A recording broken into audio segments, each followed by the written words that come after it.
And welcome to the Tuesday, November 27th, 2018 Wellfleet Board of Select Women tonight. And it is now 6 p.m. We will begin with announcements, open sessions, and public comments. Anything from the board? Kathleen? I'd like to give a shout out to the Wellfleet Chamber of Commerce for their success in promoting Small Business Saturday this past weekend. Our local shops and restaurants did a brisk business, and it was really good to see Main Street busy. Thank you to the Chamber for that. Anyone else? Yes, Mr. Hort? So I sent this to the Board of Selectmen. I just wanted to let the public know about it. We had a meeting this week to discuss the extension of the water main along Route 6 to the new Cumberland Farms gas station. Just wanted to share with people the time frame that they're looking at right now. The time frame is that the water main should be installed along Route 6 in the spring of 2019. And they're projecting that their building project is going to occur in the fall of 2019. So they're obviously avoiding the busy summer season. One other positive of this meeting was that along Route 6 and Pine Point Road, we will be adding a fire hydrant to that location, which will be a positive for everybody in that neighborhood. So, Good. Ms. Wilson? To add to that, the key factor here is Cumberland Farms is going to be paying for the extension. Yeah. The town will not be paying for it, although the town will have to pay to maintain it forever after. Yep, thank you. Anyone, nothing else from the board? Okay, Chief Facette? Yes, a couple things if you would. Cumberland Farms, I'd ask the board to give some thought to. Some of the stores are open 24 hours a day. I'm not sure what their business plan will be down the road, but that's something that the board's going to have to decide and have in the back of their minds when this comes forward for you. I have no inclination on what they're looking to do, if they're looking to change their hours or something like that, but I do know that's a business down the road, and I think they'll fall within your authority and things like that. I believe when it first came to the planning board about 8 years ago that it was stipulated that they can't be open 24 hours. I'm going to guess we said like 11 o'clock on It's the same weekends. hours, Yeah. Okay. Yeah. I don't know, Yeah. but I do know But that they thank do you for like bringing that up, because that's a good thing to remember. That's all.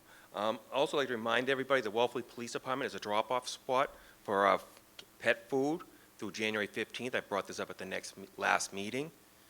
Also like to bring up Toys for Tots drive is ongoing, and we'll be hosting a Stuffer Cruiser event on Saturday, December 8th from 10 o'clock to 12 o'clock at the Dunkin' Donuts Cove Corners complex. So we will be there. We've done this in the past, a joint effort with the fire department, and we'll be there collecting toys before we bring them up to Hyannis on the 9th. Also like to remind people to lock your vehicles. We've been dealing with a lot of breaks along the Cape and the state. We've had people from our neighboring towns who have been arrested for breaking into unlocked vehicles. This weekend we are involved with people from off Cape breaking into vehicles or arrested in Wellfleet. We have had people in Wellfleet who have been arrested off Cape breaking into property crime. So it is out there. We're not immune from it. So I do ask people, even if it's in your driveway, because they are looking for an easy target. We've been posting on our Facebook. We're just trying to get the message out. Let's keep our things safe. So thank you. Thank you. Yes, Mr. Mead Fox? David Mead Fox, that's not why I'm here, but that's great news about the fire hydrant living in that neighborhood. Thank you, Dan, for that news. I wanted to give a very quick update on Outer Cape Energize. We're continuing through the end of the year, but I want to give you a post-Thanksgiving report, and I'll give you a final report January, February. Actually, all 4 towns will have a final report for. So, as you may recall, the solar portion of Outer Cape Energize was extended from August 8th to September 8th due to demand. We did that. The state said you can't do another extension. We're done with you, which is fine. And we then continued the program with ACE Solar. So we negotiated with ACE to continue the solar offering that they had done under the state program. So from September 8th until December 31st, same deal for everybody, about 20% savings on the cost, fabulous workmanship warranty, et cetera. And so we're working hard to get the word out. We've used up all our marketing money as of September for their requirement, the state.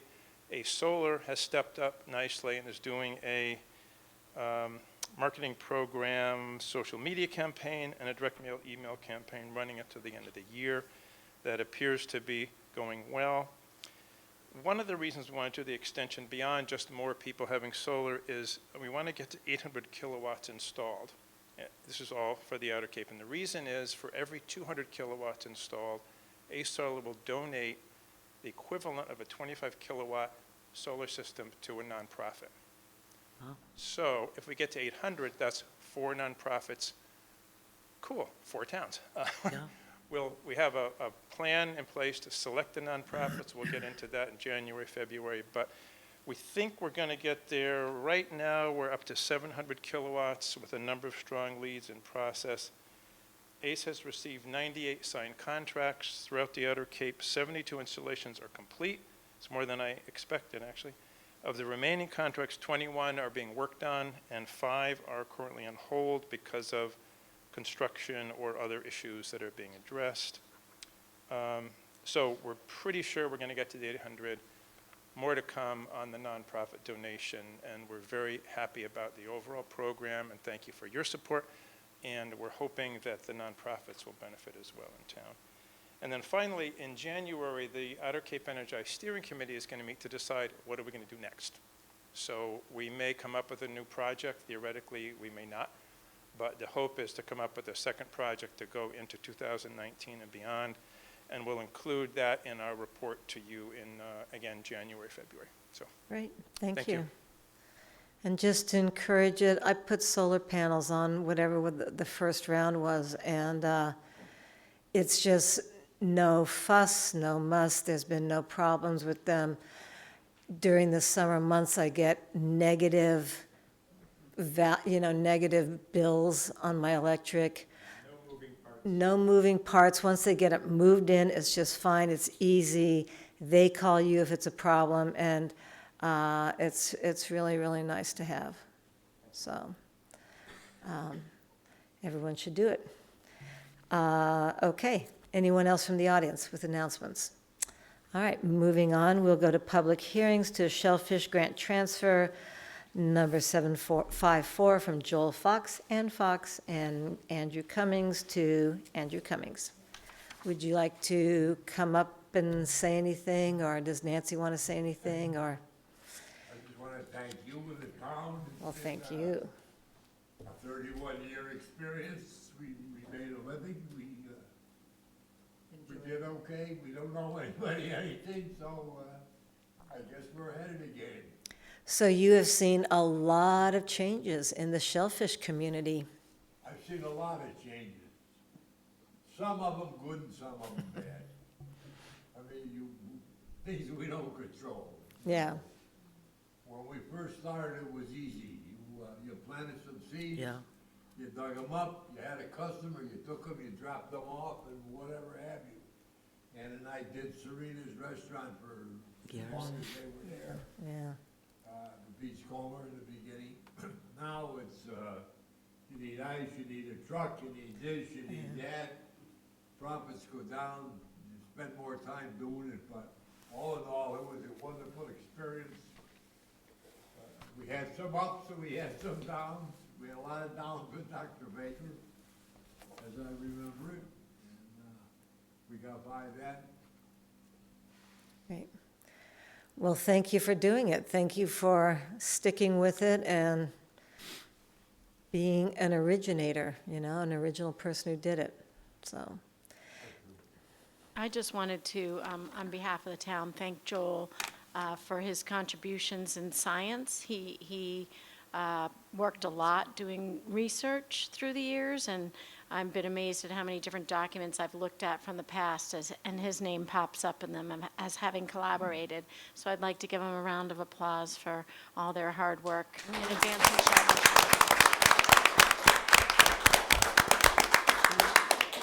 Helen? Yes, Andrew Cummings is not here because he was not notified, and neither were the Foxes. And he had a commitment to be at a conference, but he sends his apologies. He would have been here. Well, just for your information, the transition has been very smooth. There's no problems. Yeah, no, it's great. Andrew's there, and it's almost like, funny thing, I was looking through some old papers today. Ann and I were cleaning out the attic, and it was this box there, and I started going through it. And in it, there was the transfer from Willis Ballinger to us. Oh, yeah. Wow. So that was 91, I believe. Yeah. That's amazing. So it's funny how things Wow. smooth things go. It was from Georgia, there's one there from Georgia Mary's burial to Willis Ballinger. And then there was one from Willis Ballinger to Ann and Joel Fox, copies. I'm gonna give it all to Nancy, she can, read through it. Archive it. Save it, right? You would save that stuff, yeah. Yeah, good, cool. Madam Chair? Yes. And speaking of tradition, I know a lot of young people in town who really have fallen in love with shellfishing, and you can see them growing in pride and really a sense of belonging to the town. So thank you for being part of that. I want to say one more thing. Yeah, one more thing. Okay, yeah.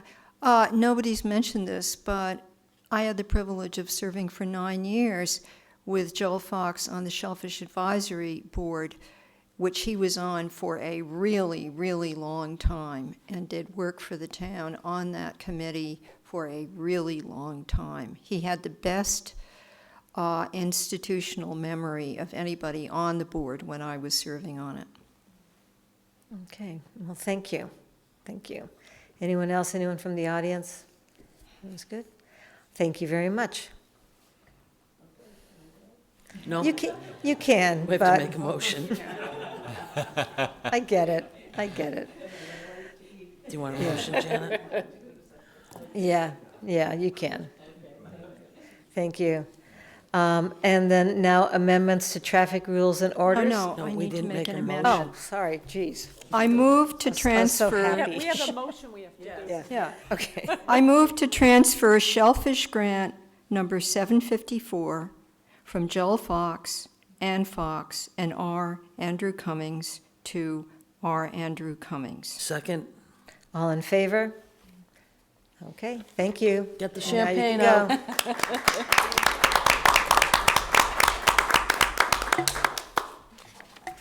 All right, sorry. So now we'll go on to amendments to traffic rules and orders. So this is about having a yield sign at the end of Bank Street where it comes into Commercial Street. There's been a lot more congestion there. And from my point of view, everyone thinks they have the right-of-way depending upon what road they're on. So this is to move to get a yield sign on the Bank Street side. Any questions or comments from the board? Who was up? Kathleen? Yeah, I've been looking at this intersection for a while now. Well, we all know my interest in the parking area there. But in addition to a yield sign, I'd like us to look at moving the crosswalk. The crosswalk is in a very awkward place that's now got a blind spot with regard to the Customs House. When you're standing in that crosswalk, you can't see traffic coming from Midcape. It's that awkward, at such an awkward angle. So maybe our DPW could look at relining that crosswalk in just a straight-up fashion, not at such a deep angle. Through you. Helen? Although I was sitting there with Harry Turkanian just before he left, going over the traffic rules and orders, I cannot remember if we have to do a similar process for changing where the crosswalk is, or if we can just tell the DPW to do that. Through you to Dan Hort, do you know, and if not, can you find out? I can find out. My guess is that no, you do not have to go through the similar process because we do not list in our traffic rules and orders where our crosswalks are. Oh, So that's a matter of public safety that I think I would defer to the police chief and the Department of Public Works Director to decide what would be the safest location for that. can I make a motion? Does Chief Facette have anything to add to that first? For the sidewalks, there are CMRs and rules that sort of guide where they're placed. If we do make crosswalks, we change them substantially, do different things to them. We have handicap, there are a lot of things that go into play, so we have to be careful.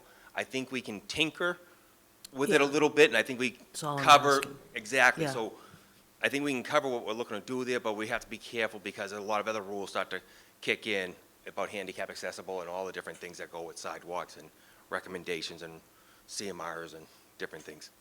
Okay. Any other comments from the audience? Would you like to make a motion, Helen? No, because I realize it's not on the agenda and we can't do it. I can't make a motion About the crosswalk? Yeah. Oh, yeah, okay.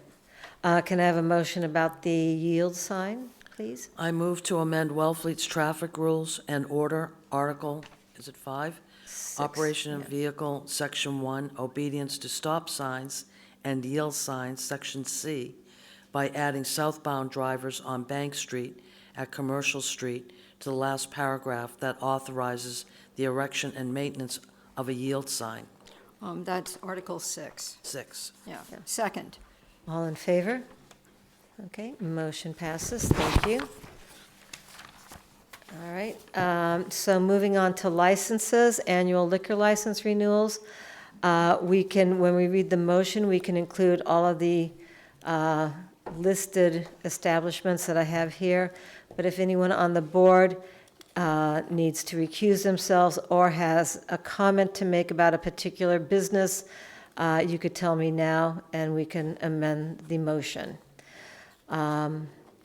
So presently, it's the annual liquor license renewal for the bookstore and restaurant Wagner at Duck Creek, Marconi Beach Restaurant, Seaside Liquors, Wellfleet Marketplace, Wellfleet Spirit Shop, The Wicked Oyster, Wellfleet Harbors Actors Theater, PB Boulangerie Bistro, Wellfleet Preservation Hall, JB's Pizza Bar and Grill, Blackfish Variety, Seashore, and Wellfleet Mobile. Does anyone have any comments about any of those? Question. So 5 of these are sale of liquor for consumption off premises, and the rest are pouring, for pouring. No,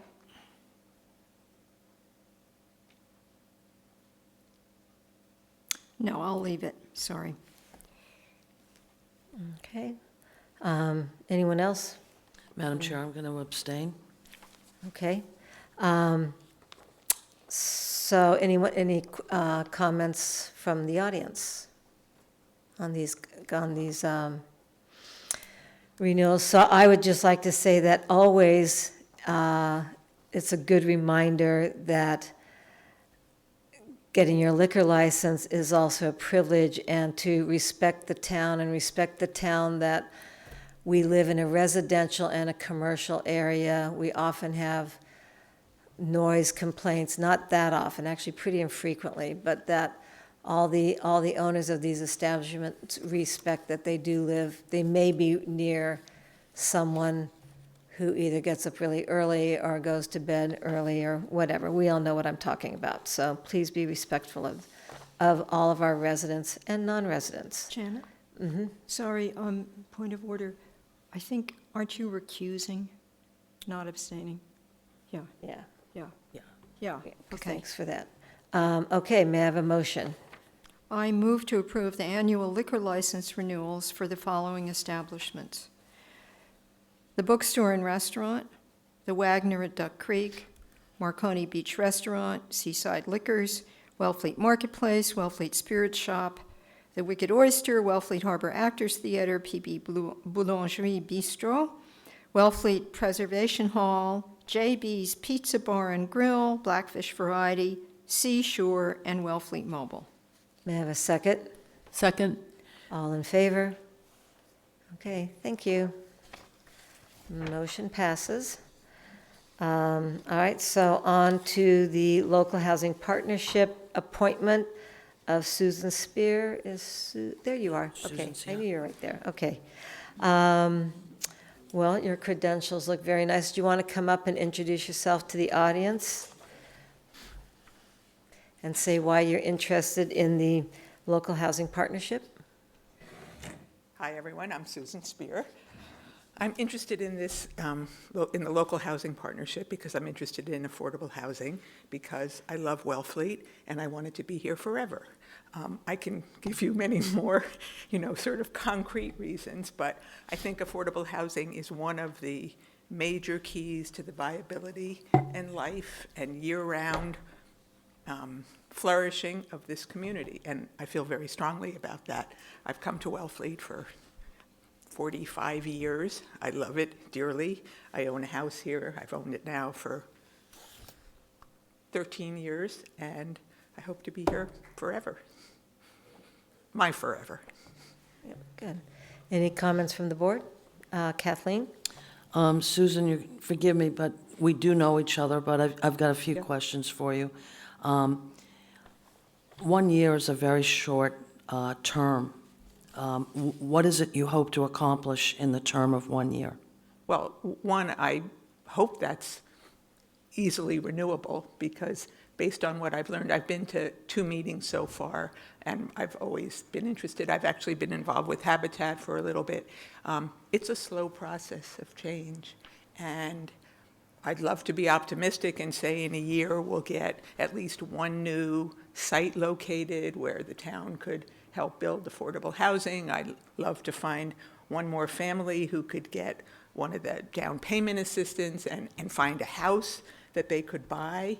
And that would be great. I mean, those might be 2 small goals.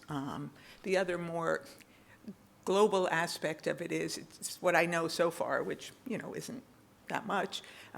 It's really complicated. There's several different entities that come into play. And so I think in a year, I'd like to come to better understand the process so that hopefully in the second year, I can be of more help. I think that's. So my next question is, with regard to that education, are you available to attend these seminars that are offered by the CDP or HAC? Yes, as Good. long as I know in advance, I can be here for anything. I live here basically all the time, 6 months of the year, and I come here all the time, but not full-time the other 6 months of the year. And, for example, I was already here this week for Preservation Hall board meeting tomorrow, and, I was delighted to come to this group at kind of the last minute. Oh, and just for your information, I was told to come at 7. So fortunately, I saw the agenda, and I said, We I'm just going to come at changed. 6. Yeah. And so, just the same as I think the Foxes didn't know. Yeah, good. So Thank you're you. not here full-time. Are you able to vote here to support these housing initiatives? No, Okay. I am a non-resident taxpayer. Okay. I, just as an aside, support all the initiatives the town has taken can, yeah. to have non-resident taxpayers participate in the best ways we can. And my goal is to be a full-time resident here and to be a voting, tax-paying, state tax-paying resident. My husband, in some ways, unfortunately, still works full-time in New York. And, we've been together 42 years, and so I really can't, leave all the time now. If you ask him, I push it to the limit, but that's okay. I push a lot of things to the Well, limit. I'll just finish up by saying I welcome your enthusiasm. You and I have done a lot together, so I know you're going to bring a lot to this issue. It's a very, it's a crisis. Yeah, I agree. And it's an issue that's very near and dear to my heart. So I'm hopeful that we will get something done within the next year to 2 years. So, but thank you. I am too. It just, Justina?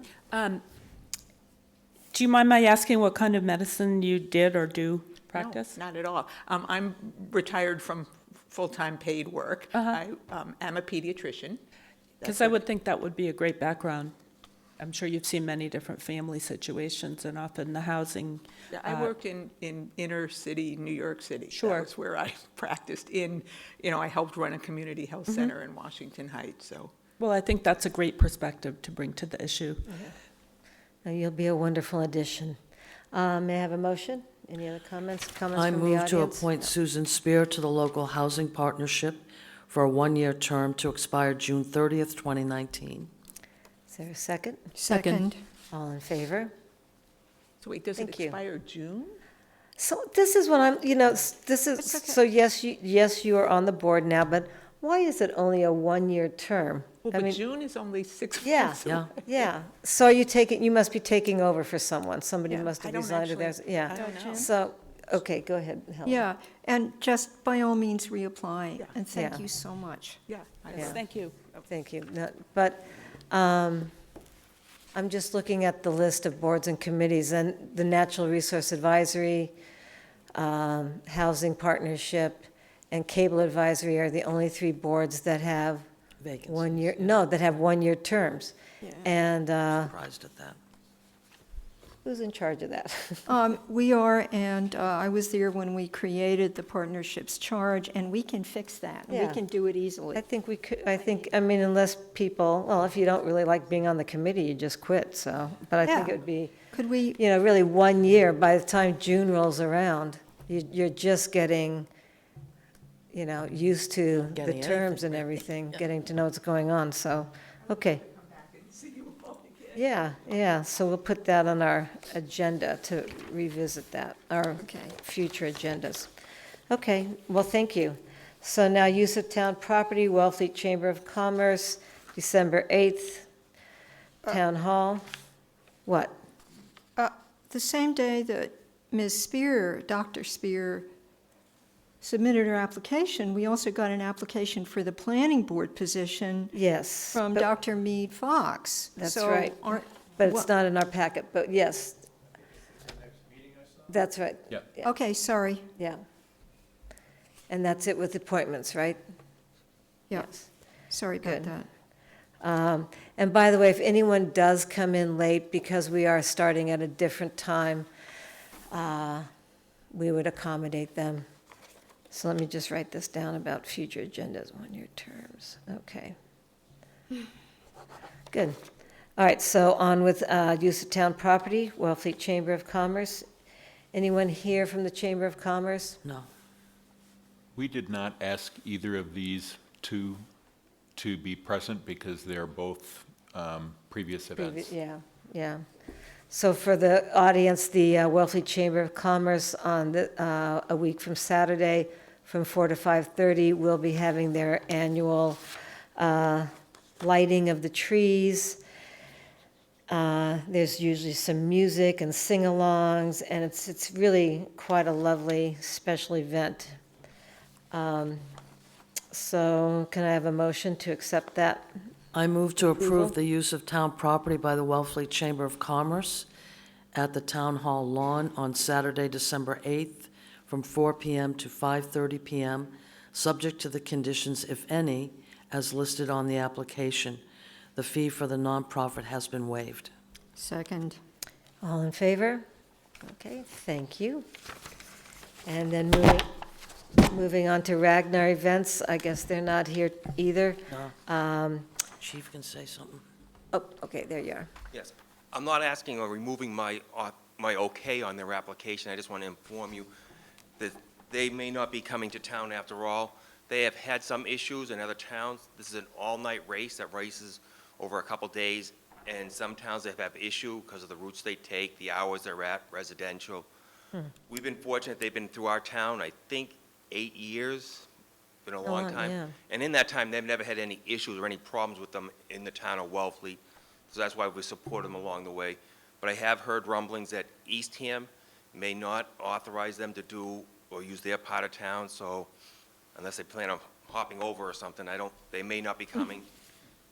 I'd ask you to support what's in front of you today, but I just wanted to have a full knowledge of what's going on, that's all. Okay, thank you. Any other questions or comments from the board?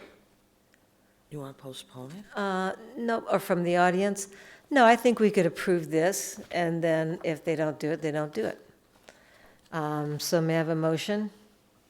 I move to approve the use of town property by Ragnar Events at the White Crest Beach parking lot Saturday, May 11th, 2019, from 7:30 a.m. to 5 p.m., subject to the conditions, if any, as listed on the application, for a fee of $500. Is there a second? Second. All in favor? So, good luck. All right. Okay, so we're now talking about the business of the Shell Shack. Am I on the right one? I just Yep. moved my... So do we want to have our building inspector and our DPW director come up and say what they may need to say about this? Or we could start with the board and have their ideas too about what they want to do? How would you like to do it? Well, we want to hear from them first. Okay. Okay, and just be sure to share and speak into the microphones, please. So any comments on the Shellfish Shack? As we call it, yeah. What type of comments would you like? The ones we want to hear. I disagree with that, Madam Chair. Yeah. I can start it off if you want. Looking at what was done at the recreational building down there at the field, what Davis Walters was able to do with that building, and looking at the Shellfish Shack and the state that's been sitting in, for such a long time, and knowing that there's some liability issues with regard to the, FEMA and floodplain and so on and so forth, what can be done to utilize the building in a way that makes it presentable for the town and would work for the Shellfish Department? Well, first of all, the DPW this year did take care of securing the building and making it safe so that we don't have people going in and doing anything they shouldn't be. The electric has also been turned off to the building. The cesspool's been filled and abandoned. No water. Water's been disconnected too. Water's also been disconnected. So right now it's weather tight and it's secure. There is an open demo permit that was pulled for this building after a select board meeting approximately 2 years ago. It's technically active because we've taken steps forward to secure it and get towards that. But the bones of the building and the structural components of the building are in good shape. The roof is made of 1.5 inch thick, 2x6 tongue and groove boards, which is non-typical for today's construction. Partially is the reason it's not leaking, even though the roof is barely there. It's assessed at $84,800, so a substantial improvement would be approximately $42,400. We could roof inside it and get some time to look at options. I think it does lend itself to the Shellfish Department and certain cold storage use groups, perhaps propagation, something like that, which Nancy's going to be looking into. So there's a lot of options that can be sought, but the board will really need to make those decisions, and I think the indecision's kind of left the building where it's at right now.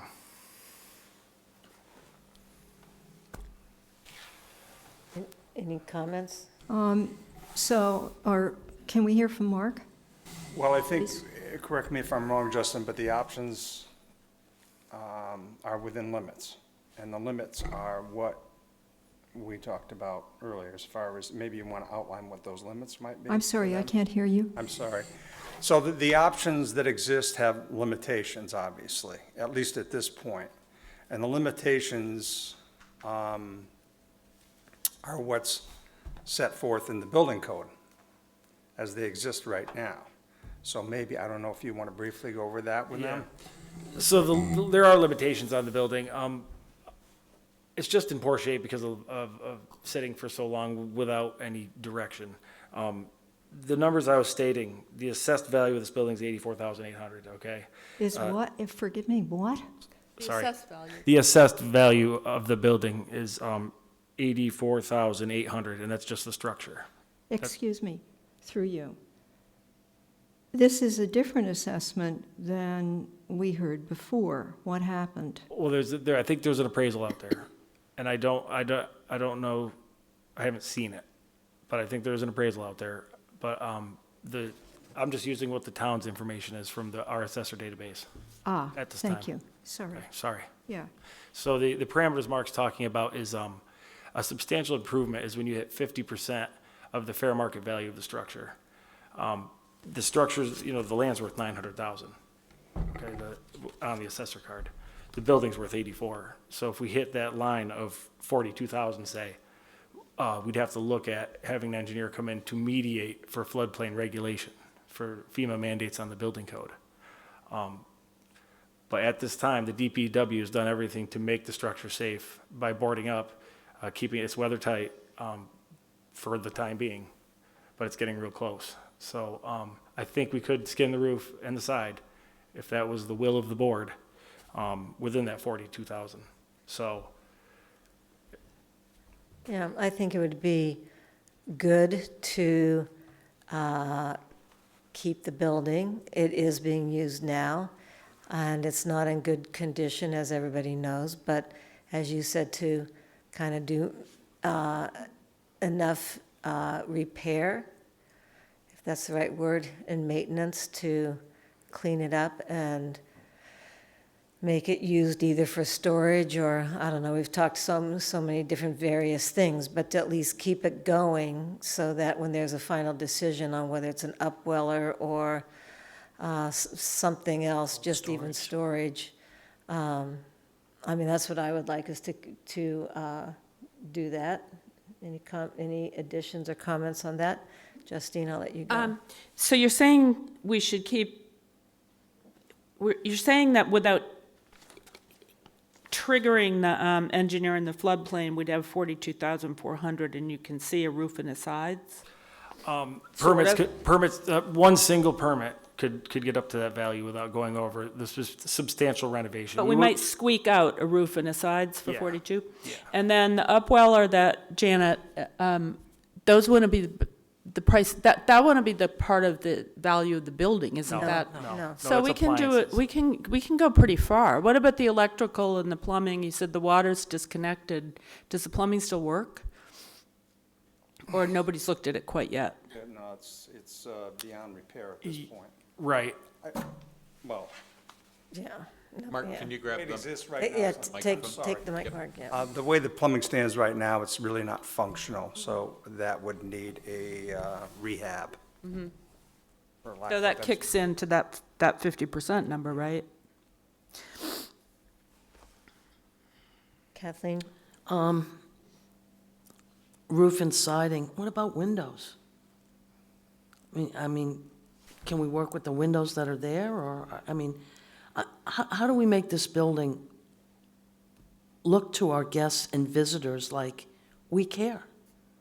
I believe the roof skin and the siding would actually be a great improvement. Okay, The harder part of the work there is getting the junk out and the holy drywall that's just in there.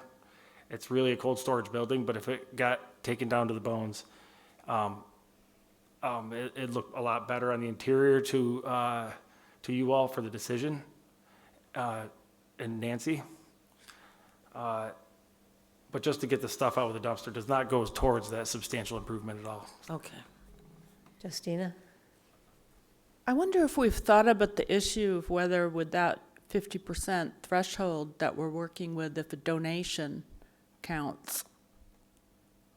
I mean, what if, theoretically speaking, we were to be given some labor, like Pres Hall was, or some materials? Maybe SPAT would take pity on us and help Us all us. didn't have anything donated like that. No, Didn't have anything. Mr. Post? They had some people, nothing at Pres Hall? Okay. thank yeah. you, Chair. The 50% is really just to call it a substantial improvement. We could have anybody do the siding or the roofing and windows licensed, and all that. We can go past the 50% and keep it where it is. But what we would have to do if we go past the 50%, there's an exemption that follows this book, an engineering standard of the American Society of Civil Engineers.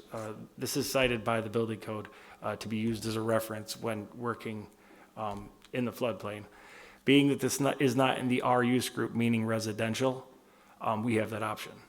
So a coastal engineering, a East Cape any engineering firm that has registered design professionals can come in at the direction of the town or whatever is chosen to do, bring documents to me, say this is what we're gonna do, and this is how we're mitigating the flood hazard. And it's a slab on grade, so there's no inundation of water. I mean, it'll roll off if it gets there anyway. You don't wanna put offices in there, but it does, there's options. We can go past the 42 with engineers, registered design professionals, architects, and it's get doable. something. Yeah, Yeah, I'm good. getting the idea that you think we should go forward with the roof and the sides, So, and not keep delaying. so, I don't want to be the bad guy here, and this is obviously a possibility, but we still need to look at further investigation of asbestos or any of those possibilities too, which are a large cost item, huge cost items, as a matter of fact. So we still need to look into that. Didn't Paul get the test? Yes, I think there was some there at that time. So we still need to back up and look at some of Okay, these I things. understand. Okay, but I think So- probably what you're looking for from us tonight is at least, because I know 2 years ago, we voted to tear the shack down, and then 6 months later, we said, no, let's keep it, or if I have the timeline right. And I think that from the board, we should just see if we at least want to move forward with more of a plan and just move forward with it.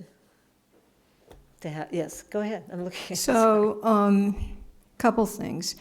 Jerry is actually ill. He's not just Yeah, gone to Las okay. Vegas. I would like to make no decision until Jerry is brought completely up to speed with the information we've had here tonight, which I'm listening to and thinking about. Through you to the Shellfish Constable. At present, Shellfish Department is using that space. You described a little bit what it had been used for, scrupulously used for recreational fishery requirements at, I think, our last meeting. And that's happening now without an upweller or any of the extravagant plumbing, electrical needs, and other renovations that wouldn't be included in the, basic renovation of the building. But right now, is the Shellfish Department, in your estimation, making good use of the building as it is? Not right now.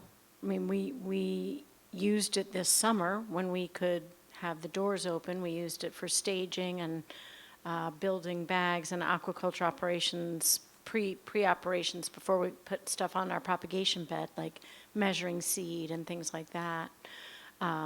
But we cleaned out everything that was useful a long time, a year ago. And the next step is really to call out for a feasibility study, do a request for bids for a feasibility study for an upweller. Yes, but what I'm trying to, through you, Janet, what I'm trying to pin down here is the need you had this past summer for it as a staging, an area where you could work on stuff undercover in the part of the year when it isn't absolutely freezing, right? That would come up again in the next season. In other words, what I'm trying to determine here is if the roof and the siding was fixed and the mold was addressed, because that would have to happen before people used it more regularly. We don't want to back ourselves into a collective bargaining nightmare because the mold is there, okay? Yeah, And I I'm think- concerned for the health of everybody. But without thinking about the upweller, what I'm trying to ascertain is that was useful space to you last summer, and the use for that space in a similar fashion could come up again. Is that co- Agreed. And I think that, we really don't have an appropriate workspace, and we don't have indoor storage, like everything we have is at the pit, and I don't like having it there.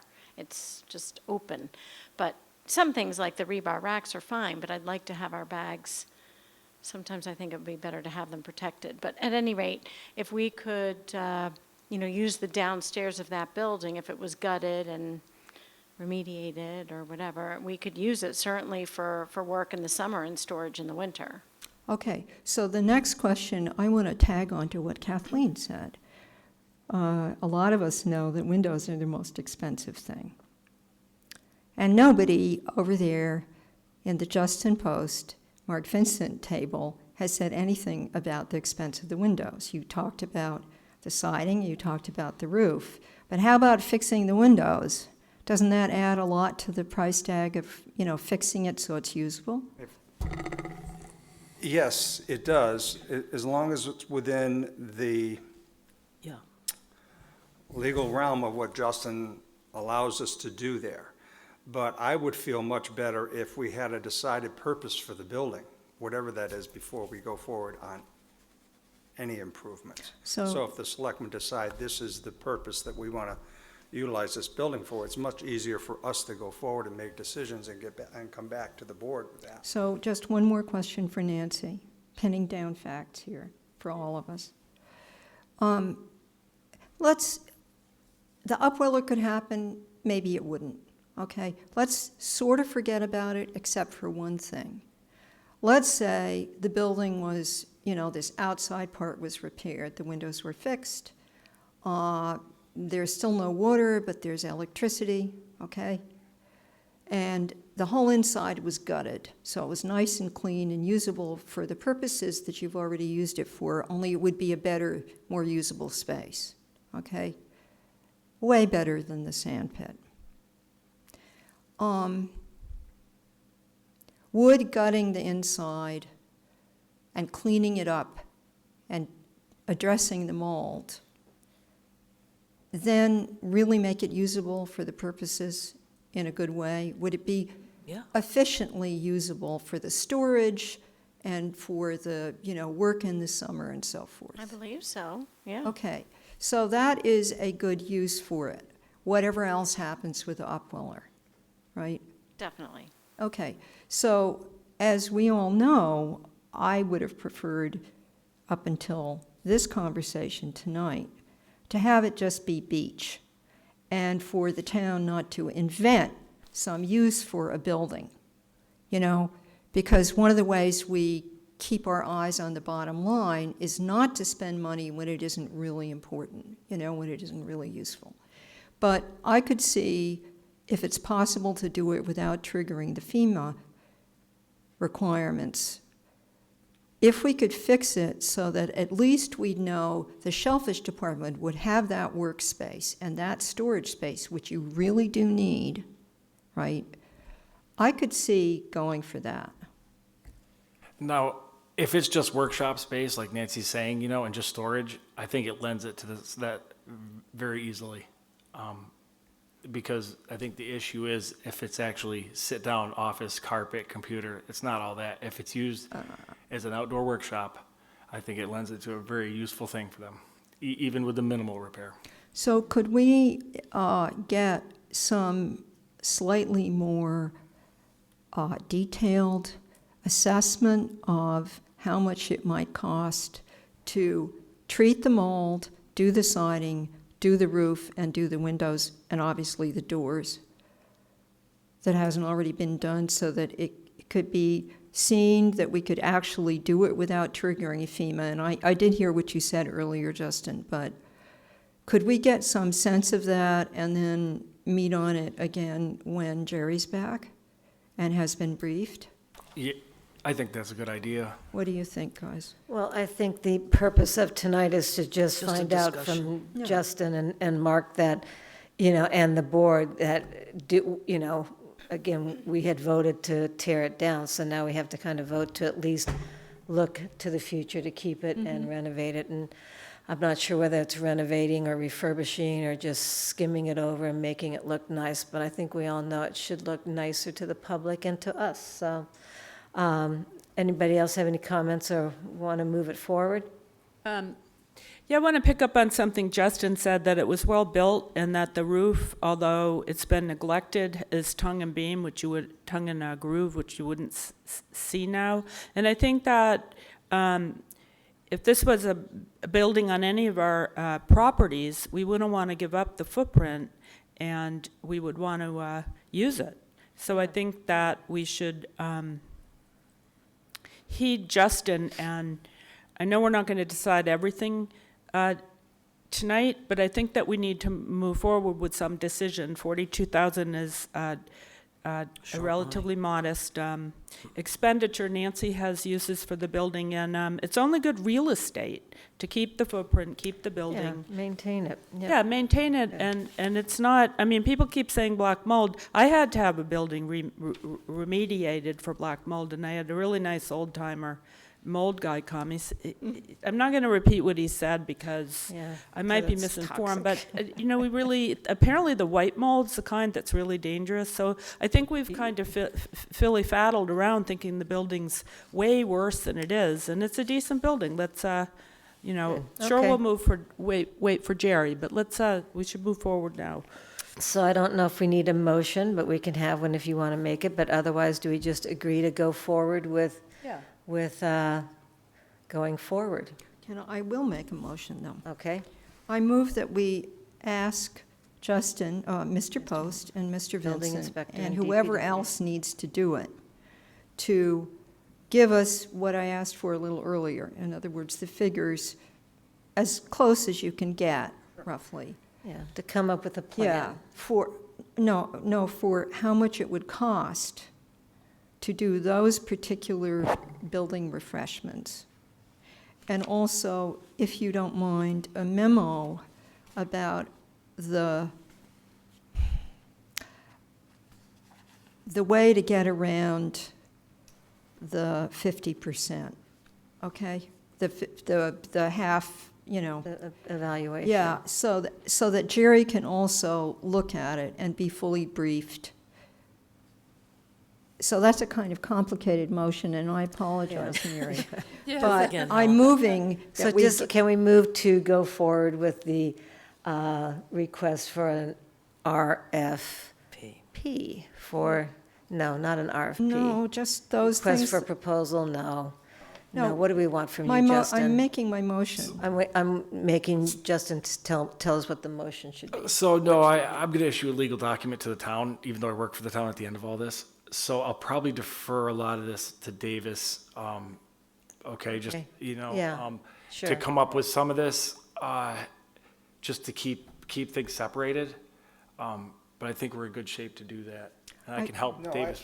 I certainly have an understanding where we might be going right now. So it's Yeah. easy enough for me to take the ball from here and get back to, some price, cost, and I'll work together with Justin. with that. Good. So, Madam Perfect. Chair, I can clean up my motion. Okay, I move that we ask Justin Post and the Department of Public Works to give us an assessment of how much it would cost us to make the 4 renovations that I listed earlier, and to write a memo to all of us as to how this could happen without triggering FEMA requirements.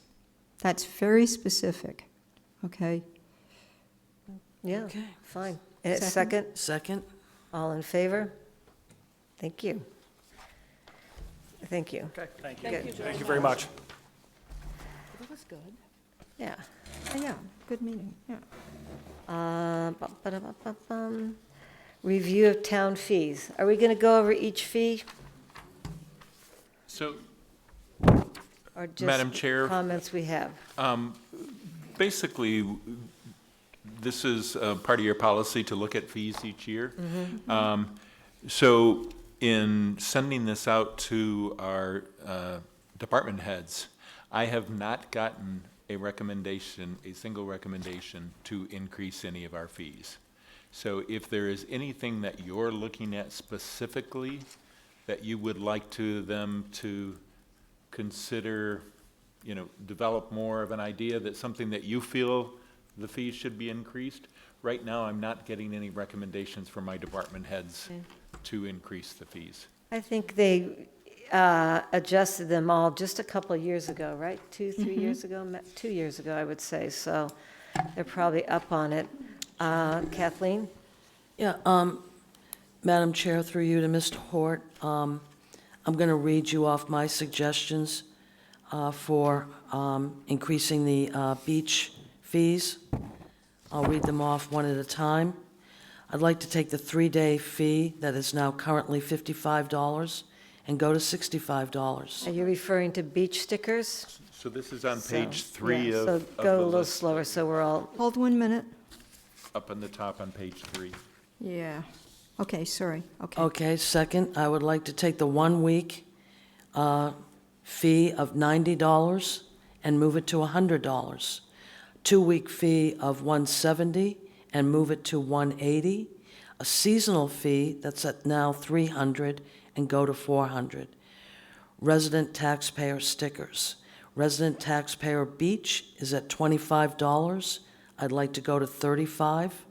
Combination beach transfer first vehicle is at $50. I would like to go to $60. Combination beach transfer second vehicle at $35 to $45. First vehicle transfer station, $25 to $35. Second vehicle transfer station, $10 to $20. Third vehicle transfer station, $35 to $45. Third vehicle combination beach transfer sticker, $60 to $75.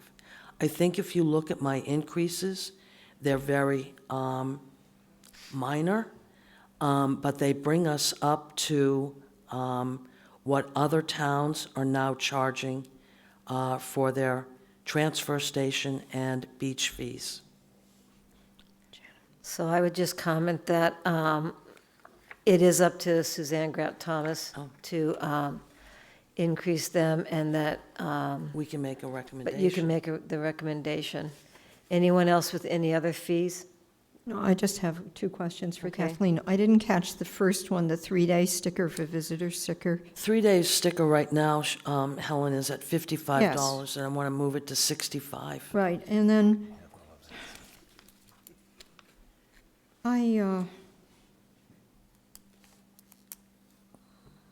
that was the only one that I sort of had issues with. I think that for people to come up here for 3 days, they're already spending a kind of disproportionate amount of money.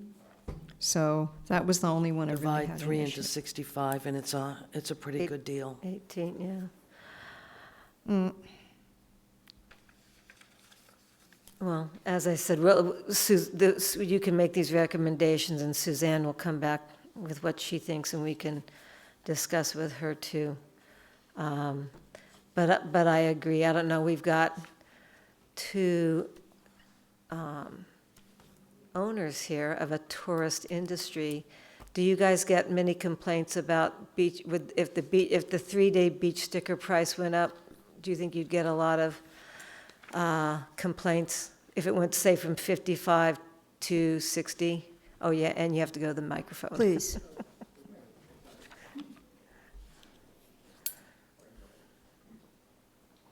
You can each have 1 mic. I'm kidding, yeah, go ahead. John Gothier from Maurice's Campground, my brother Martin. So I will be honest with you, I have seen a marked drop-off in our beach sticker sales. We used to sell, Suzanne can attest to that, we used to go down all Yeah. the time. And I think we have to be very careful. We have negative publicity with this shark thing. I've received comments from friends and associates across the country, and that negative publicity is out there. And I think you have to be very careful on that. And I think we're also kind of, certainly with the fees last year for Whitecrest, yeah. Can we charge and get away with it? Yes, possibly. Should we? Because I think you're really going to create this idea of we're just really jabbing people.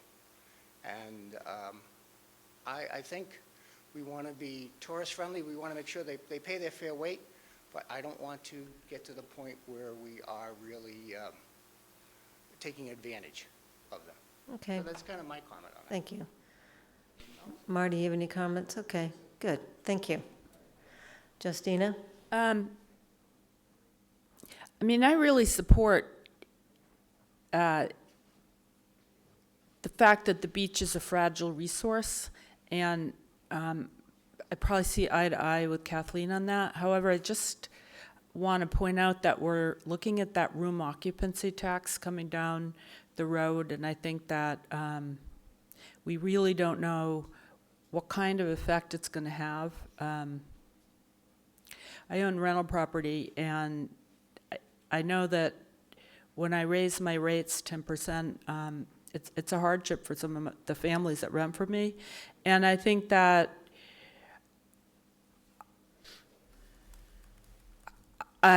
we have a tourist economy, so I'm a little nervous, that's all. My inclination is to support Kathleen's suggestion, but I do want to ask the rest of the board what they think about the fact that this room occupancy tax might be a little bit of a boa constrictor swallowing a rat in the beginning. We've got to get people used to the fact that they have to pay more than 10% increase, and I can tell from my business experience that I think our legislators have been a little bit confident that it would go over just fine. I want to see how it goes. Anyone else? Any comments? Yeah, so I'm looking at a number of things sort of, in a sense, on the table in front of me. And first off, I'm going to say thank you, Kathleen, for weighing all these different beach fees and looking at them that carefully. In other towns. Yes, and other towns. And I was going to ask you one question, which other towns? Orleans and Chatham and Eastham. Perfect, They're higher thank than you. us. Orleans, Chatham, and Eastham. Okay, that's one of the things on the table. We could do this. The second thing is the huge amount of publicity and the actual science fact that we have a different beach experience going forward for me and for everybody else that wants to go to the ocean. We get to go to the beach, we get to like it, but you can't swim in that water the same way we have been doing for a very long time. That's on the table. Another thing on the table is what the gentleman just said from his experience in the last summer. And the third thing on the table is what Justina just brought up. And looking at all these things and relating them to each other, and thinking about the fact that there is a very good chance that the economy is going to go into a bit of a slump pretty soon, and that's from people that know way more about it than I do, I think we should hold off on that this year, even recommending it. But taking a close look at it every year is essential, because on one hand, remember the pie chart we got for the fees? Huge amount of money comes in from the beaches, and a huge amount of money is spent to keep them viable. Yeah. And I just think that we have to, that's another thing on the table. So I think we should wait this year and eyeball it for another season. Okay. Madam Chair? I'm kind of swayed by the fact, though, that that Kathleen's done the research that these are that ours are lower than other towns, and I'm thinking about it as I listen to you, Helen, and thinking, well, the other towns have to deal with the room occupancy tax as well. I could go either way. I think I'm leaning towards supporting Kathleen's recommendation based on the fact of what's going on in other towns. I mean, I see it as not just a revenue raiser, but I see it as a reminder to people it's a fragile resource. Well, I think this comes up just about every year, all the different fees. And as I said, we can't even vote to approve these, Suzanne. Right. We can show these to Suzanne. And I think for 3 days, if you can, I mean, a movie costs, how much does a movie cost if you're not a senior? Yeah. A movie costs $20? No, Almost, yeah, 17. no, 15, I don't know, whatever. By the time you buy candy. Well, who buys candy?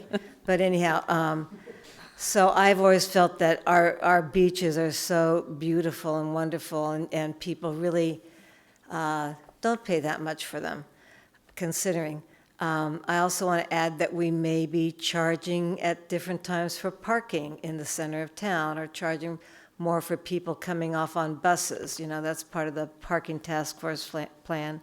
So, and again, the economy is definitely going into a slump. I'm sure it will revitalize in April, something like that. But these are things to consider, and certainly the sharks have been a big, may have a big influence on us, maybe not. So I you know, if you guys want to move to, if you want to just recommend these to Suzanne to look at it, but. Well, Jan, can I say one more thing? Sure. Just want to add to the conversation here that I only looked at the beach fees for two reasons. One, going forward with, you know, the environment, you know, the environment of the beaches, the health and, you know, stability of our beaches. And two, what we saw with regard to trash and recycling last summer at our beaches. Again, I want to stress that my increases in some instances are no more than $5 or $10. As a very minor fraction of an increase, but increasing it, you know, just enough to help us pay for our recycling costs and things that we're dealing with in the summer months on our beaches. Not to cause harm economically to tourists or say that we're jabbing them or anything else. It's costing the town money to keep our beaches clean and safe, so. Yeah. No, I've always been a proponent of raising the fees, and Suzanne hasn't liked it, so we should wait to hear from her. In, I think it's Greenwich, Connecticut, they have a one-week beach fee of like $375 for 1 week. Janet, So, respectfully, Greenwich, Connecticut I is know, you don't have really, to answer. I'm really just saying, rich. yeah, I know. I'm Really just, rich giving people you, live I'm there. giving Really you rich. that there are other extremes out there. I'm well aware of that. Okay, so you can show these to Suzanne? We And have see your what she direction has that to you say. would like to look at this, so I'll ask Suzanne to give a report to you. I would also note that there are some that require Board of Health approval, and we Yeah. will also direct the Board of Health to address the Yeah. recommendation. So, And really, I hope the Recreation Department, as always, reviews their fees, although I think they reviewed them a year or two ago also. Okay? so Janet? So is Kathleen going to make a motion?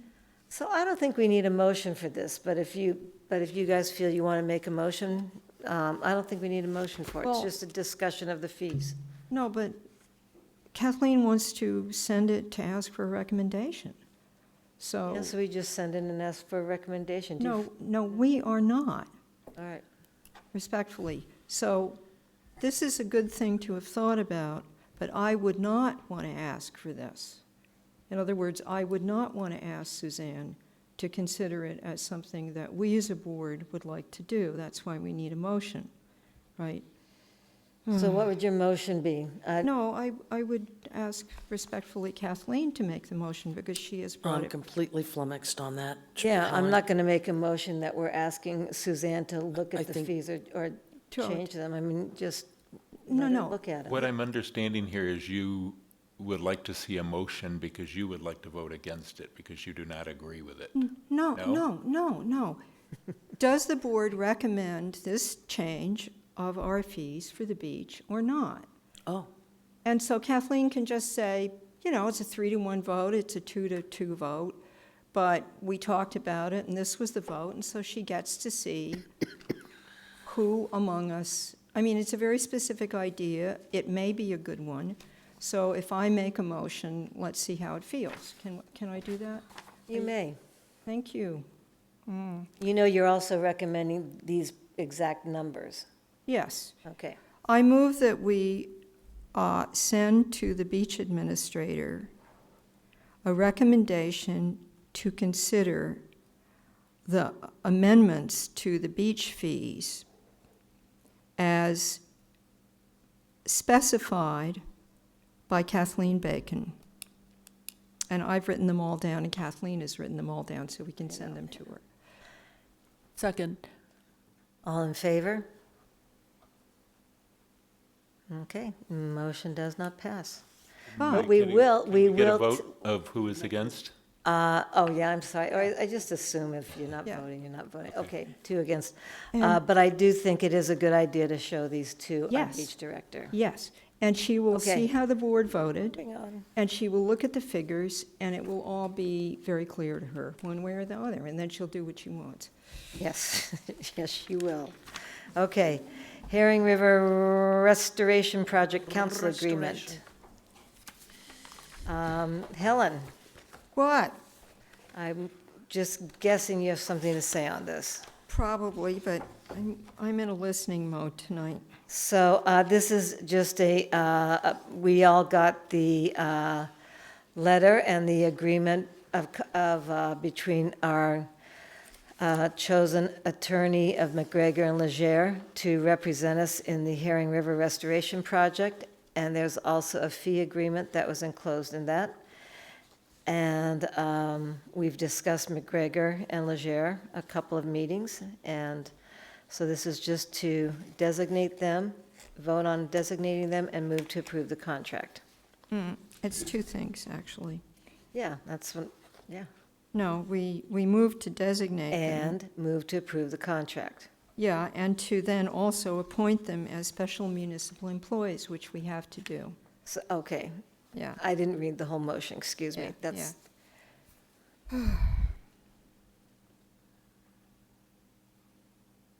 So the only thing that sort of worried me, and I understand why it's in here, it's a very nice contract, is on the fee agreement page, let's see.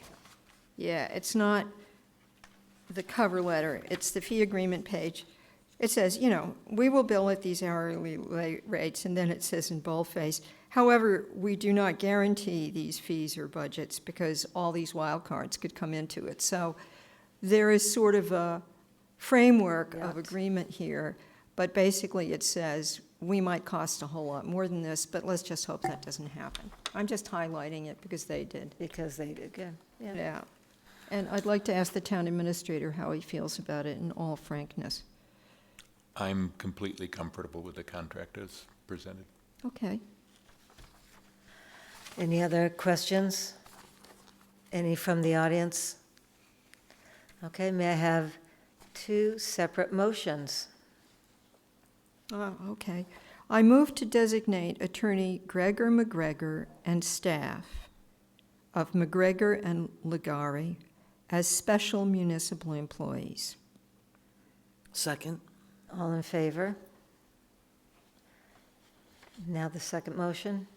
I move to approve the contract with McGregor and Legare as legal representatives for the town of Wellfleet on the Herring River Restoration Project, and to authorize the Selectboard Chair to sign said contract.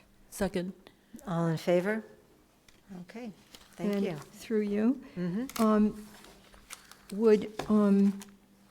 I'd like to ask that the correspondence I sent as an addendum to this packet, that was the definition of a special municipal employee, which is just short, to be appended, Okay.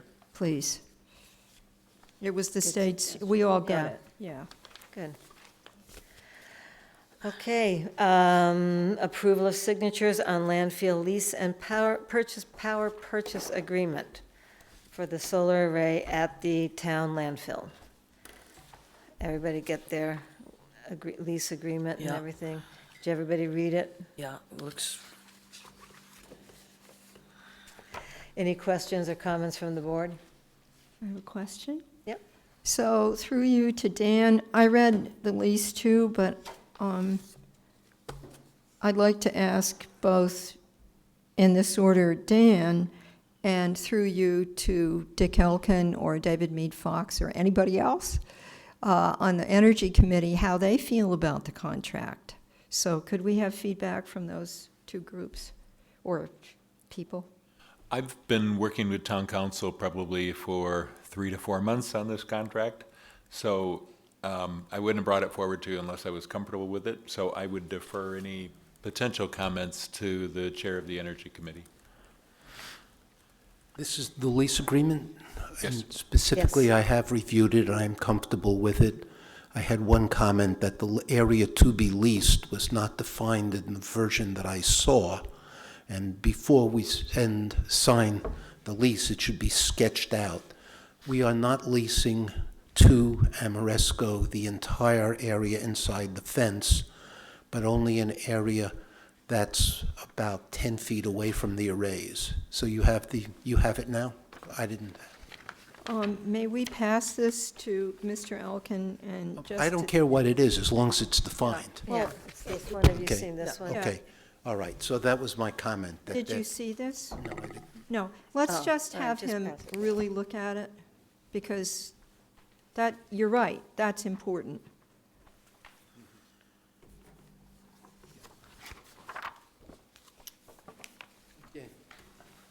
Again, my comment was not for or against any No, specific I area. The arrangement will be that the DPW will be responsible for mowing the area outside the leased agreement and inside the fence, and they're comfortable with that. And the other detail, which isn't in this document, is that there will be a 1-foot raising of the fence, because the current electrical code requires a 7-foot fence as of January of this year. The existing fence is 6 feet, and that's built into the price and has already been taken into account. Oh, Okay. Okay. yeah. Yep. Any other questions? Comments from the audience? Questions, comments? Okay. May I have a motion? I move to approve and sign the landfill lease and power purchase agreement with Amoresco as attached. Is there a Second. All in favor? Another thing to check off the list. Okay. Chair? Yes. I know that your And- committee has worked really hard on it and feel very strongly that it's a good deal for the town, so thank you very much. Yeah, thank you. You're going to get it. Sooner or later, you're going to get it. Okay, good. So moving on to Town Administrator's Report. I had a question on it.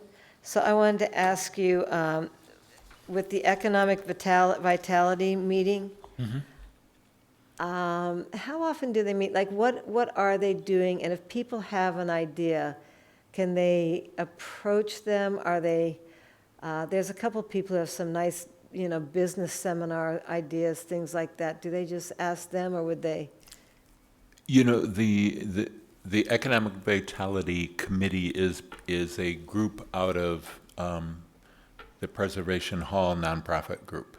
So, but they have been very receptive. I asked to start coming to their meetings, and they've been very receptive to anybody who wants to come to the meetings and talk to them. I think maybe you could either contact Preservation Hall for the schedule of the next meeting, or you're welcome to call me, anybody who's interested, and I can let them know when the next meeting is. They usually meet about once a month. Okay, Yeah, yes. Susan. Excuse me, Susan. I'm on the committee. Oh, okay. It's the third Friday of every month, and anyone is welcome. It is a very inclusive group that's trying to bring together all the various entities and individuals interested in that area. At what time? Could we repeat that? So I'm One going of to us say that said out because And then- Susan wasn't at the microphone and we weren't going to make her get up, but the third Friday of every month, they meet at Preservation Hall, and it usually starts at 12:30, if I recall. And the chairman of the committee is Bert Jackson, and if anyone wants to confirm any individual meeting, there are times when it has to be changed. So, I'd be happy to have you email Okay. me, or you can email Dan. Sure. I just don't know Bert's email address off the top of my head. Okay, thank you. Any other questions or comments about the Town Administrator's Report? Yeah. Okay, Planning meeting with harbor master office staff. We basically were talking about dredging. Feeling that we, when that meeting happened, as, I don't know if the public is aware of this, but we probably this week, I think it was, received notification from Washington DC that Wellfleet was not on the Army Corps of Engineers work plan for fiscal year 2019. So I guess I can talk a little bit about this because it's kind of related to this meeting. But the Army Corps of Engineers and the Office of Management and Budget are very tight-lipped, so we don't know why we weren't. Our lobbyist in Washington, D.C. felt very strongly that we'd made a really good case this year for dredging. And when I had the meeting with the harbor master and the assistant harbor master, our discussion there was that a nonprofit organization that will be mentioned at a later meeting was going to give a donation to the maintenance dredging fund, and that we were looking for other ways that we could, put funds into the maintenance dredging fund. And as I said to them, this comes back to you then. I need a plan for how we're going to do maintenance dredging. What is that going to look like? So that was the purpose of that meeting at that time. Things have changed a little bit since then, so we're going to have to talk about it again. So, Anyone else? Meeting with Verizon regarding beach cell reception. So we had a meeting that the police chief, I think it was the police chief, set up to talk to Verizon about what we can do to improve cell phone reception at the beaches. The one thing that they were very receptive, but also acknowledged that you're never going to be 100% at the beach. You're always going to have that shadow from the dunes that's going to, prevent. So we told them that our first step this year is to make sure that we've got call boxes along all of our beaches. And then we talked about all the different possibilities that they might be able to provide that would, provide better beach coverage. They did, and I didn't really realize this until we were sitting in the meeting, they did make one comment that, us asking Verizon means if you're sitting on the beach and you're AT&T, you won't have cell phone service because it's only providing the coverage for Verizon users. So it was helpful to talk to them, but I don't think it's yet the solution because we can't just, you can't assume everybody's going to go to the beach and just be connected to one carrier. So that's something we've got to, I think, still needs to be fleshed out yet. Thank you. Anyone else? Okay.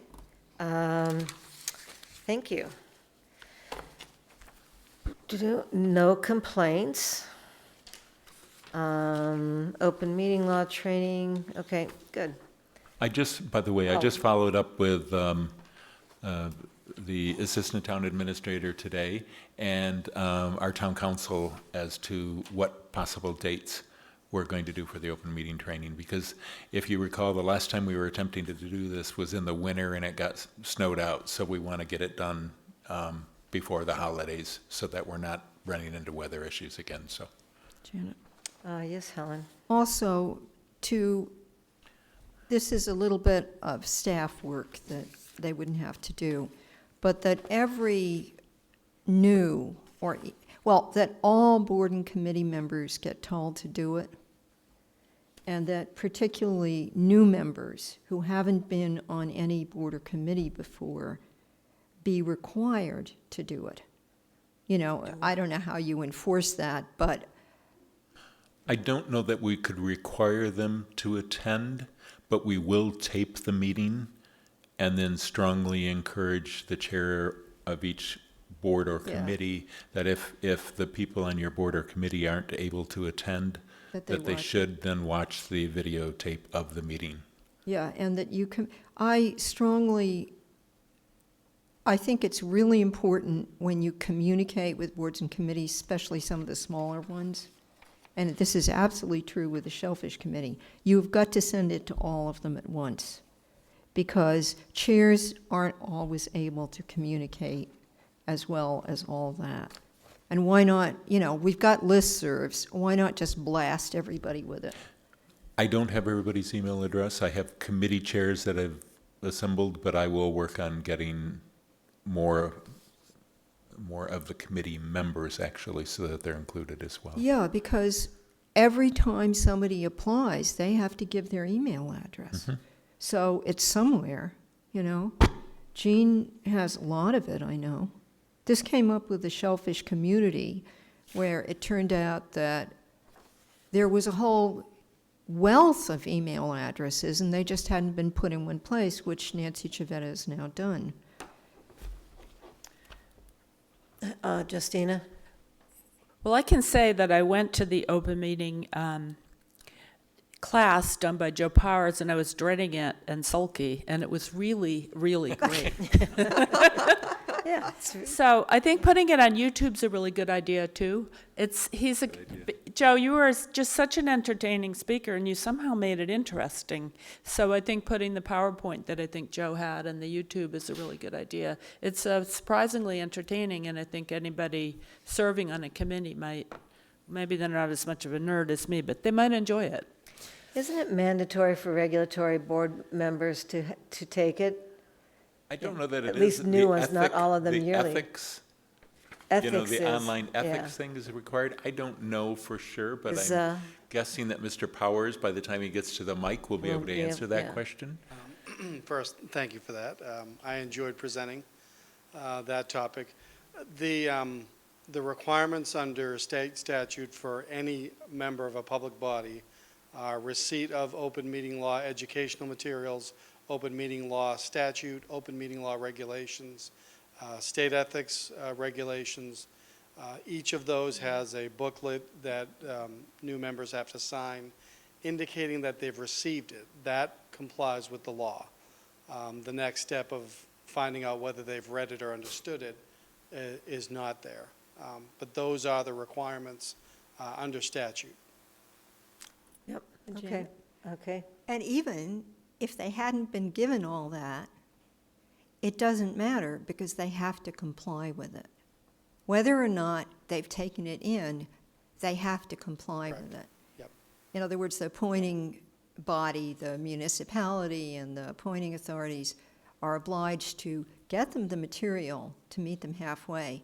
But even if that didn't happen, it wouldn't matter. It's like paying your taxes. Sure, absolutely. Yeah. Yep, they're on the hook, so to speak. Yes. Good. Ms. Ahern?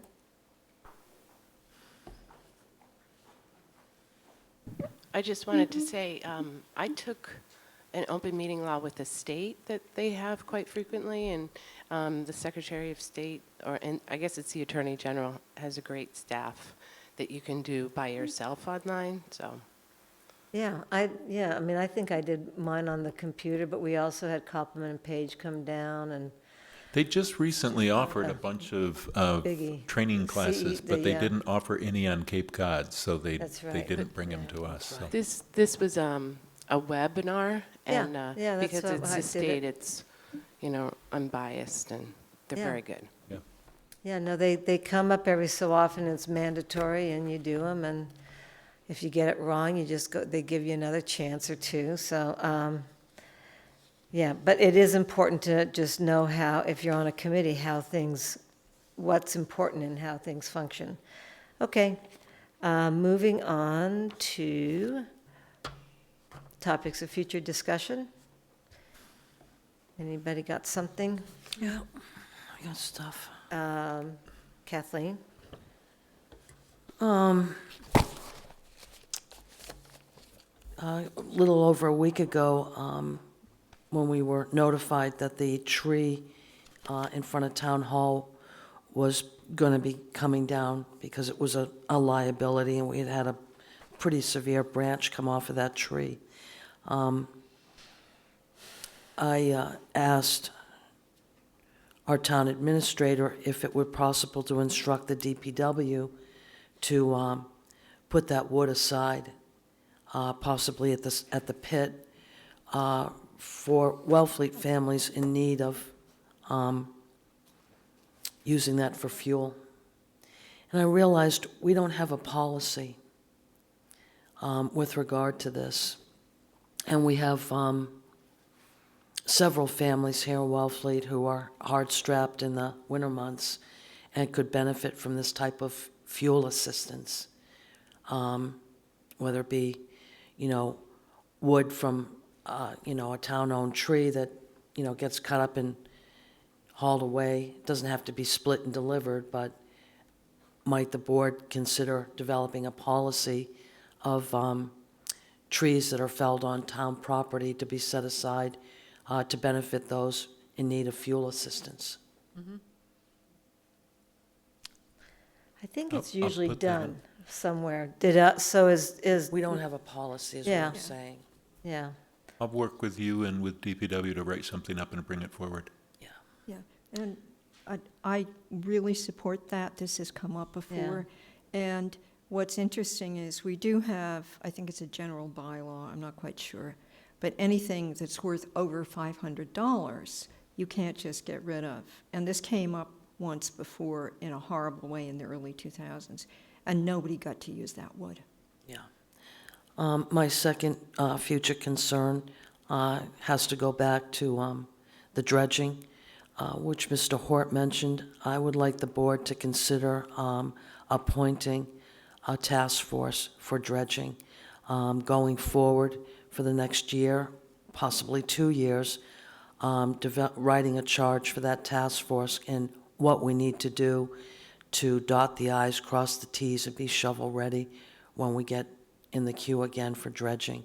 Right now, we're been running with an ad hoc dredging committee, if you will, that somewhat fell apart after the death of Paul Pilcher. I would like the board to consider appointing a dredging task force. It's in the works. Any other future concerns? Future agenda items? Yeah, Okay. if you don't have one. Nope.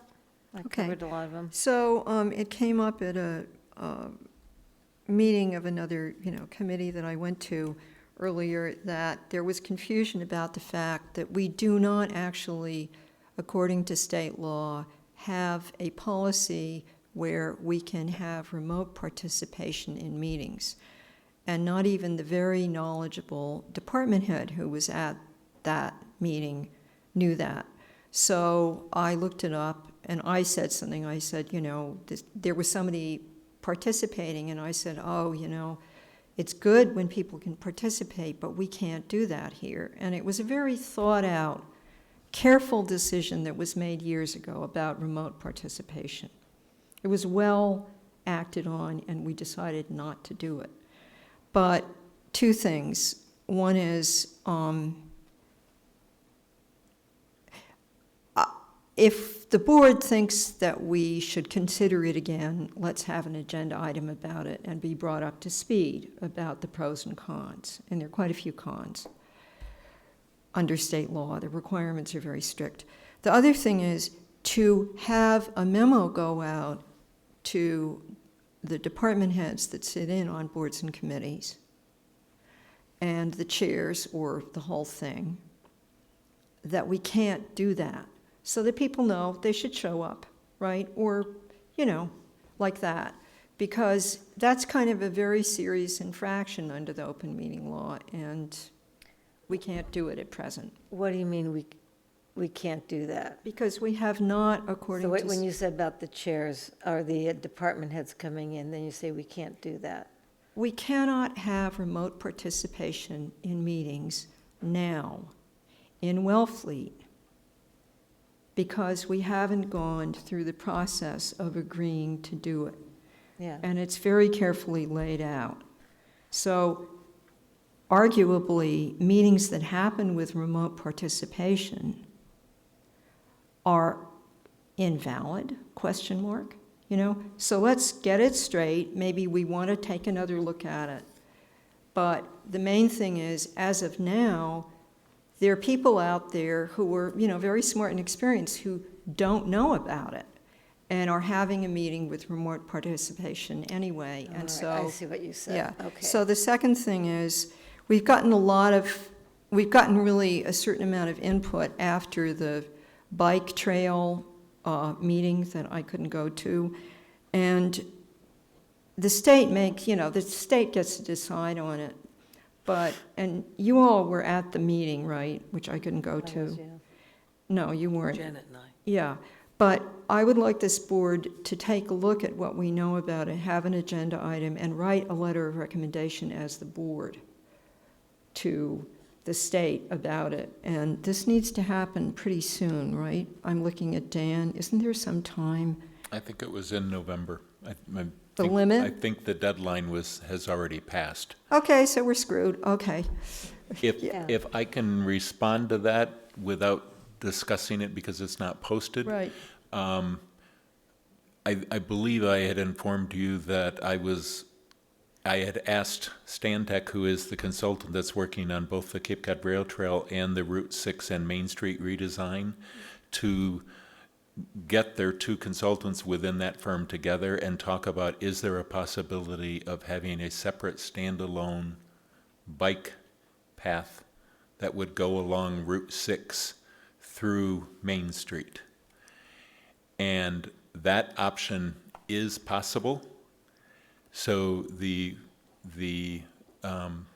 person from Stantec is going to come to the Board of Selectmen when she's got a presentation ready for you, because right now, right at that intersection, you have 5 lanes. So if you did one for a bike path, and then you did a left-hand turn onto Main Street and a left-hand turn into the pharmacy, you've got a single lane going northbound, and then you've got a single lane going southbound. So what I've asked her to do is to give us an idea what type of congestion that would create if we had that type of traffic. So it will be brought up to you. I'm hoping maybe at your next meeting in December, your first meeting in December, because when I've said, what will the department, what will the state think about this? And she basically said, the state's going to ask you, what do you want to do? Mm-hmm. So it will be your decision how you want to handle that. And so it'll be a conversation about the intersection there at Main Street and Route 6, and it'll also be about what most of the people have been concerned about the bike path extension, although there were some other issues about where it terminated and a parking lot there and all of that, was the bikes emptying out onto Route 6, which they thought was an unsafe. And we have a way to actually provide them with an additional bike path along Route 6 that it would actually allow them to get from the bike path to downtown in Wellfleet. So what I want to know and what will be presented to you is that going to create congestion in July and August? What are we looking at there? Is it worthwhile to us to have that bike path? Or is it more of a concern about the congestion at that intersection? So they will be coming forward to you hopefully at the first meeting in December to discuss that. Okay. Could Yeah. we, for that packet, could we have copies of all the input we've gotten from some very knowledgeable people? Yep. I've been reading them, but to have them Well, that was all very as good. homework. And then,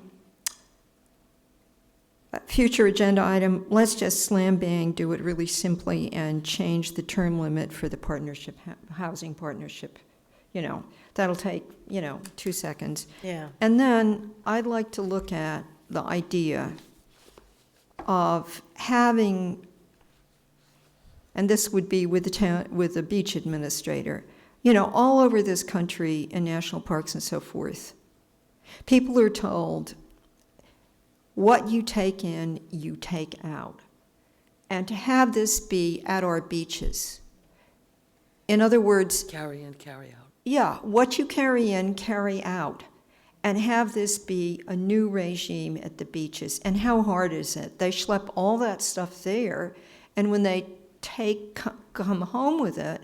I mean, the stuff that's really heavy, like the coolers and the blankets and so forth, they are going to take back with them. The trash, they've eaten a lot of what they've taken. They should take it back to where they brought it from. And it would make a big difference if you look at what's in those trash barrels. I think we should have an agenda item about it.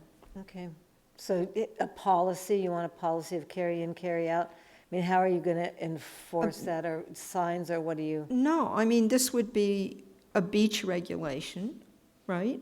Well, if I may, Madam Chair, through you Sure. to Ms. Wilson. This is a policy at our national parks. Carry in, carry out, and it's working.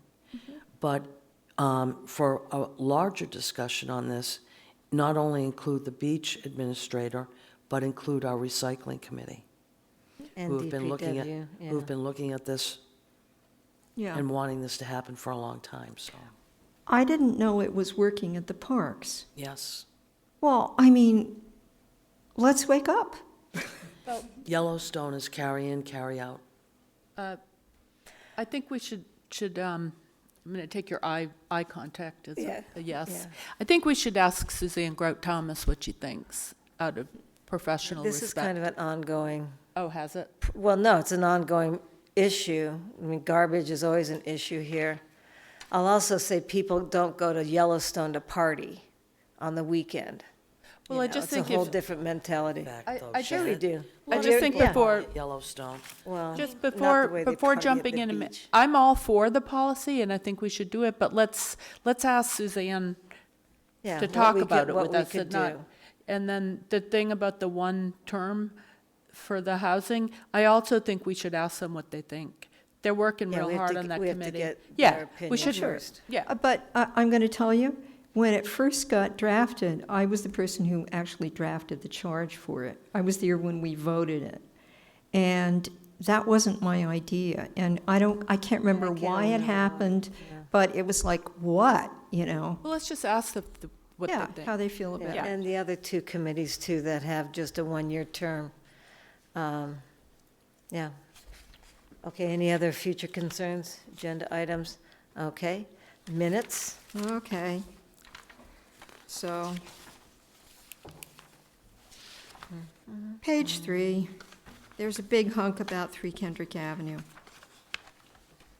And about 1, 2, 3, 4, 5, 6, 7, in the 8th line down, the line starts, "Town on this issue and make it a win-win situation," and then insert an amendment. When asked, this is Hay is being referred to, when asked, he, that is to say Hay, confirmed that the restaurant septic system had been installed only the year before. Page 4. At the top, still on the Kendrick Avenue. At the top, in the top line, I made a statement that started on the previous page. I didn't say that I didn't agree with Mac Hay that the process had been rushed. I simply said it had been thought about for months, Right. and it had been.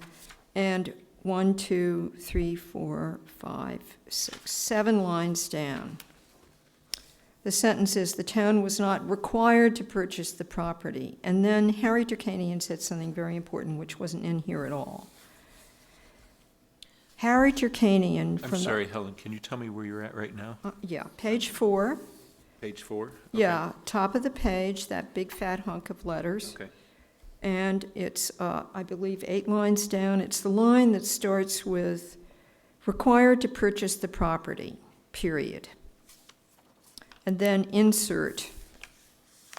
Harry Turkanian from the audience reminded the board that voting to approve the borrowing of funds to purchase the property only provided the town's ability to buy it. Moving right along, page 5, and the section that's about dates of select board meetings for 2019, in the last line, Hort suggested, blah, blah, blah, that the board would meet at 6 PM, and then at the end, comma, after savings time, when we could meet at 7. In other words, both times were specified. And then, I'm sorry, on the last page, page 6, topics for future discussions.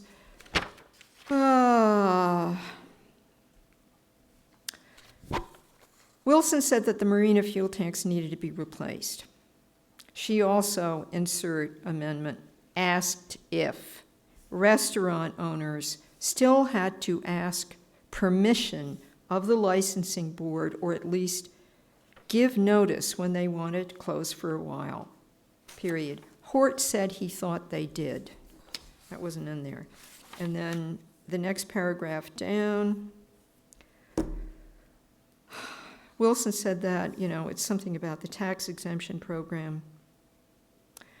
At the end of the second line, accept other forms of proof of residency, and insert, because there are some bona fide full-time residents who may happen to hold a P.O. box in another town who have been taxed this year as if they were non-residents. And that is all. Okay. I move that we approve the minutes of Tuesday, November 13th, 2017, as 18. amended. 2018, sorry, as amended. Second.